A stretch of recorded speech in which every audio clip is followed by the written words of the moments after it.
मुलुकभर सहकारीको तीव्र स्थापना र विकास भइरहेको बेला विक्रम सम्वत 2066 साल वैशाखमा श्री सीताराम श्रेष्ठको अध्यक्षतामा यस नवज्योति बचत तथा ऋण सहकारी संस्थाको स्थापना भएको थियो। यो संस्था हिलेमा रहेका बचत तथा ऋण सहकारी संस्थामध्ये सबैभन्दा जेठो संस्था हो। कुल 25 सदस्यबाट 25,000 शेयर पुँजी संकलन गरी सुरु गरिएको यो संस्थाले पहिलो वर्ष नै 125 शेयर सदस्य बनाई कुल 2,04,000 शेयर पुँजी तथा 30,37,282 निक्षेप संकलन गरी 29,41,007 रुपैयाँ कर्जा प्रवाह गरी स्थानीय स्तरमा आर्थिक अभावको केही हदसम्म पूर्ति गर्न सफल भयो। धनकुटाको सुन्दरनगर हिले बजारमा यो पहिलो सहकारी संस्थाको नामाकरण भयो, नवज्योति बचत तथा ऋण सहकारी संस्था। यसलाई आवश्यक देखियो। यो एउटा सहकारीको माध्यमबाट मात्रै हाम्रो अलिकति यो छरिएर रहेको पुँजीहरूलाई चाहिँ सासानो पुँजीहरूलाई सङ्कलन गरेर केही स्वरोजगारहरू दिनु सक्ने चाहिँ एउटा वातावरण मिल्ने रहेछ भन्ने मैले यसलाई धेरै सोच विचार गरिकन यहाँ जुन धनकुटा वार्ड नम्बर 1 हिलेका साथीहरूलाई एउटा गोलबन्द गर्ने काम गरियो र किनकि अहिले यो वित्तीय संस्थाहरू पनि यहाँ हिलेमा नभएको एउटा राष्ट्रिय वाणिज्य ब्याङ्क थियो त्योभन्दा अगाडि, त्यो ब्याङ्क पनि अलिकति राज्यमा एउटा खालको दण्डको कारणले गर्दाखेरि त्यो पनि यहाँदेखि चाहिँ नै स्थानान्तरण भएर जिल्लातिर गएको र यहाँका साना व्यवसायीहरूलाई धेरै नै समस्या भएको कारणले गर्दाखेरि हामीले धेरै गृह कार्य गरिकन एउटा बचत तथा ऋण सहकारी संस्था खोलेर अलिकति सानोभन्दा सानो पुँजीहरूलाई सानोभन्दा सानो नाङ्ले डालोमा लिएर बस्ने व्यवसायहरूलाई समेत हामीले चाहिँ एउटा कलेक्सन गरेर यो सहकारी यहाँ सञ्चालन गर्नुपर्छ भन्ने उद्देश्यका साथ यसलाई हामीले एउटा सहकारी स्थापना गर्यौँ। सदस्यता वृद्धिसँगै 2067 सालमा बचत तथा ऋणको छाता संगठन नेपाल बचत तथा ऋण केन्द्रीय सङ्घ नेफिस्कोनमा आबद्ध भई 2068 सालबाट संस्थाको सम्पूर्ण कारोबारको अभिलेख सफ्टवेयर मार्फत संग्रहित गरी बचत तथा कर्जाको ब्याजदरमा समेत चक्रिय ब्याजदरको अन्त्य गरी वैज्ञानिक ब्याजदर लागू गरियो। यो संस्थाले विशेष गरी व्यापारी, कृषक, विपन्न वर्गमा सरल कर्जा तथा बचत गर्ने बानीको विकास गर्न सफल भएको छ। सदस्यहरूबाट माग भएको आधारमा संस्थाले कर्जा प्रवाह गर्न नसकिरहेको अवस्थामा विक्रम सम्वत 2069 सालमा नेपाल सरकारले युवा तथा साना व्यवसायी स्वरोजगार कोष मार्फतको कार्यक्रम समेत यो संस्थाले लागू गर्न सफल भयो। फलस्वरूप यो कोष अन्तर्गतको 45 लाख रुपैयाँ आफ्ना सदस्यहरूमा सुलभ ब्याजदरमा प्रवाह गर्न सफल भयो। यसले लगनशील बेरोजगार युवाहरूलाई केही हदसम्म भए पनि स्वरोजगार बन्न मद्दत गर्यो।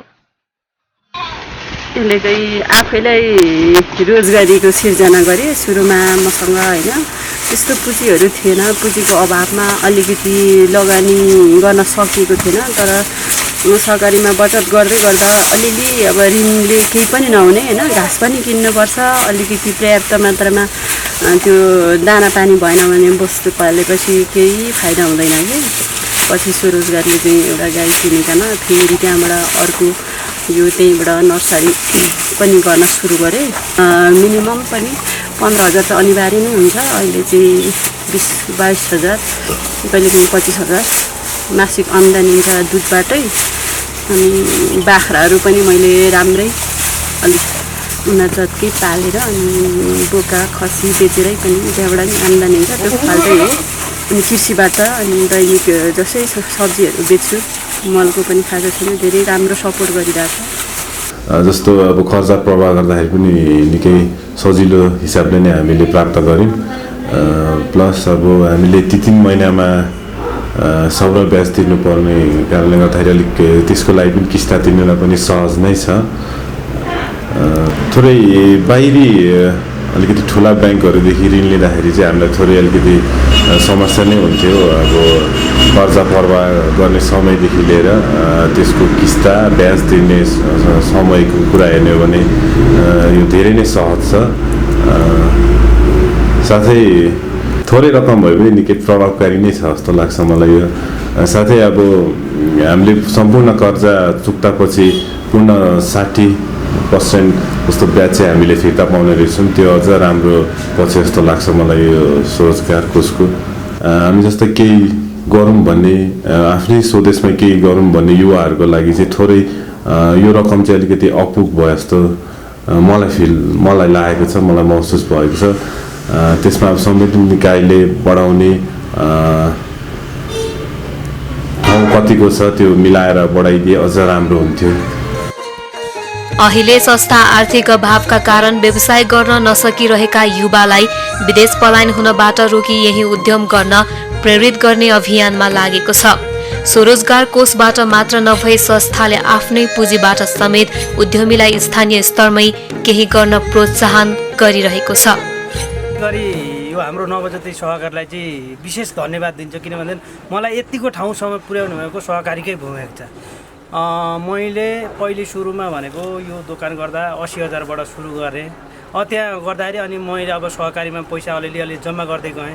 अनि उसले अब विश्वास गरेर मलाई अब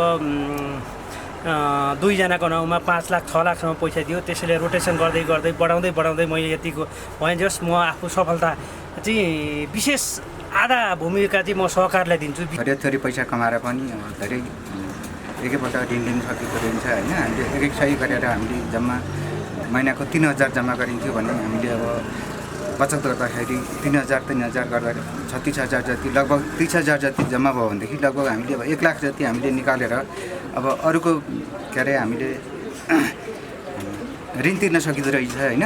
हामीले ब्याङ्कको जस्तो झन्झटिलो प्रथालाई चाहिँ अन्त्य गर्न सकिँदो रहेछ। ब्याङ्कमा चाहिँ हामीले जाँदाखेरि धेरै कुराको के अरे हामीलाई लेखाजोखा गर्छ होइन। यता अब डिपोजिट पनि चाहिन्छ हामीलाई होइन। अब हामीलाई ब्याङ्कमा जाँदाखेरि चाहिँ धेरै कुराको झन्झटिलो प्रथा हुन्छ भने हामीले सहकारीमा जाँदाखेरि चाहिँ हामीलाई धेरै कुराको सजिलो हुँदो रहेछ। बचत गर्दै तपाईँको अब व्यापार गर्दाखेरि हामीलाई धेरै फाइदा छ, किनभने बचत गरेको पैसा थोरै रकम बचत गरेर एकमुष्ट रकम पाउने। अनि तपाईँको ब्याङ्कको भन्दा राम्रो सहुलियतमा चाहिँ ब्याजमा चाहिँ ऋण पाउने भएकोले गर्दाखेरि चाहिँ सजिलो भएको छ। हामीलाई ब्याङ्कमा काम गर्नु पऱ्यो भने धेरै झन्झटिलो कुराहरूले गर्दाखेरि झन्झटीहरू पनि राख्नुपर्ने। अब यसमा सहकारीमा हामीले झन्झटी राख्नु केही नपर्ने। एउटा सहकारीको केही साथीहरूको चाहिँ 3 जना समूहबाट चाहिँ ऋण पाउने भएकोले गर्दाखेरि धेरै सजिलो भएको छ यसमा। 2069 सालको साधारण सभाले पुनः सीताराम श्रेष्ठकै अध्यक्षतामा समितिको दोस्रो कार्यकालका लागि समिति चयन गर्यो। उक्त कार्यकालमा समेत संस्थाले युवा तथा साना व्यवसायी स्वरोजगार कोष मार्फतको थप 67 लाख रुपैयाँ प्राप्त गरी लक्षित वर्गमा प्रवाह गर्न सफल भयो।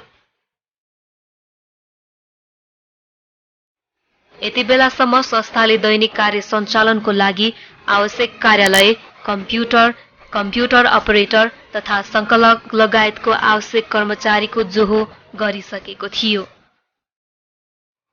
संस्थाले निक्षेप संकलन र कर्जा प्रवाह मात्र नगरी अन्तर्राष्ट्रिय मापदण्ड, सहकारी ऐन तथा सञ्चालन विधिमा समेत अध्यावधिक गरी पूर्ण तथा व्यावसायिक साकोष विकास कार्यक्रम प्रोबेसनमा प्रवेश गर्ने लक्ष्य निर्धारण गर्यो।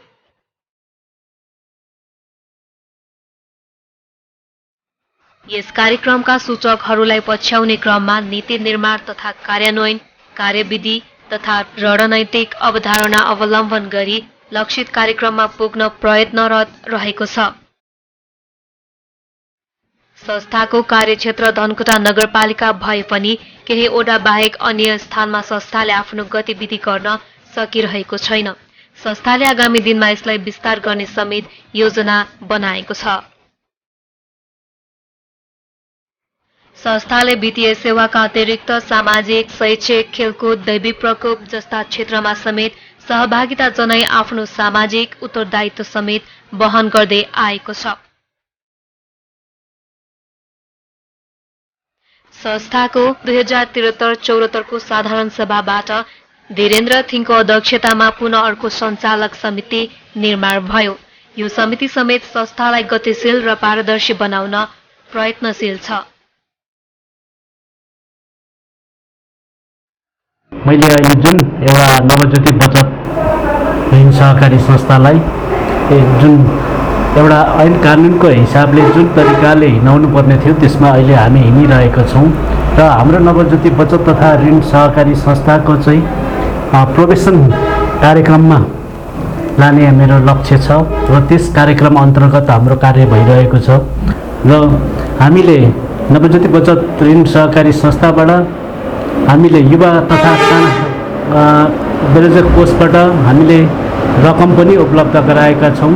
यस रकमबाट यस बजारमा केही युवाहरूलाई र केही किसानहरूलाई केही व्यापारी साथीहरूलाई हामीले यस संस्थाबाट रोजगार प्रदान गर्ने हामीले जमर्को पनि गरेका छौँ र केहीलाई रोजगार पनि गरेका छौँ र पनि धेरै मात्रामा हामीले यसको पूर्ति गर्न सकिरहेका छैनौँ र सहकारीले यसको पूर्ति गर्न नसकेको हुँदाखेरि फेरि अब आउने थप युवा स्वरोजगार कार्यक्रम अन्तर्गत धेरै युवाहरूलाई सिपमूलक कार्यक्रम ल्याएर हैन विभिन्न चाहिँ रोजगारका वातावरणहरू बनाएर उहाँहरूलाई एउटा यस ठाउँमा रोजगार प्रदान गर्ने हाम्रो लक्ष्य रहेको छ।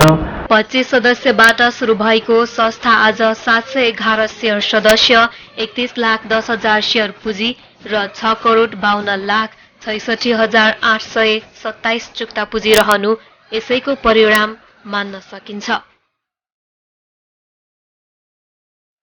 संस्थामा नियमित बैठक, वित्तीय अनुशासन, पारदर्शिता तथा सामूहिक निर्णय र आत्मिक सहकार्य कर्मचारी, सदस्य तथा सञ्चालक समिति बीच रही आएको छ। फलस्वरूप संस्था अनुशासित तथा पारदर्शी, गतिशील बनिरहेको छ। युवा जोश, विवेकशीलता, कुशलता तथा नेतृत्व क्षमता सहित सहकार्य र सहभागितामूलक ढंगबाट संस्थालाई नमूना सहकारी बनाउने योजनामा सञ्चालक समिति रहेको छ। सम्पूर्ण सदस्य नै यस संस्थाका मालिक हुन् भन्ने अवधारणाका साथ सम्पूर्ण सदस्यहरूमा अपील गर्दै संस्था विकासमा सम्पूर्ण सामाजिक अगुवा तथा सरकारवाला निकायको समेत साथ र सहयोगको अपेक्षा गर्दछौं। जय सहकारी।